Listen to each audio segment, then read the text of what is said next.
ॿियनि सां पंहिंजो मुक़ाबिलो करणु छॾे ॾियो। सिज ऐं चंड पंहिंजे वक़्त ते ई निकिरंदा आहिनि। हया माण्हू ऐं गुनाह जे विच में हिकु दीवार आहे जेका हुनखे गुनाहनि खां पासे रखंदी आहे। एतिरा ख़ुश्क न थियो जो टोड़िया वञो ऐं एतिरा नरम न थियो जो न पुड़िया वञो। माण्हुनि खे तव्हां वटि मौजूदु हर शइ जे बारे में न ॿुधायो। हर इंसान जे वस जी ॻाल्हि न आहे त हू ख़ुशीअ, सुकून, सिहत ऐं नेमत ॾिसी हुस्न नियत जो मुज़ाहिरो करे। सच्चाई में ख़ौफ़ ज़रूर आहे, पर उन सच्चाई में ई निजात आहे।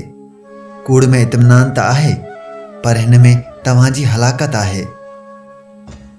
कुझु माउ पीउ पंहिंजे ॿारनि खे एतिरो त पढ़ाईंदा आहिनि त जीअं हू क़ाबिल थी वञनि, पर जॾहिं ॿार सचमुच क़ाबिल थी वेंदा आहिनि त पंहिंजे ई माउ पीउ खे पंहिंजे क़ाबिल नाहिनि सम्झंदा। माण्हू मुख़लिस माण्हुनि खे हक़ीर सम्झी उन्हनि खे छॾे ॾींदा आहिनि, पर पोइ ॿियनि खां धोखो खाइण खां बाद मुख़लिस माण्हुनि जी यादि ईंदी आहे त हू वापसि ईंदा आहिनि। पर उहे माण्हू नाहिनि ॼाणींदा त मुख़लिस माण्हू मुख़लिस हुया, बेवकूफ़ न। इंसान शैतान खे पंहिंजो सभ खां वॾो दुश्मन सम्झंदो आहे, मगर शैतान जी हर ॻाल्हि बहितरीन दोस्त वांगुरु मञंदो आहे। वॾी अजीब ॻाल्हि आहे त असीं कारे जादू खां त घणो डिॼंदा आहियूं, पर पंहिंजे कारे आमाल ऐं करतूतनि खां बिल्कुलु न डिॼंदा आहियूं।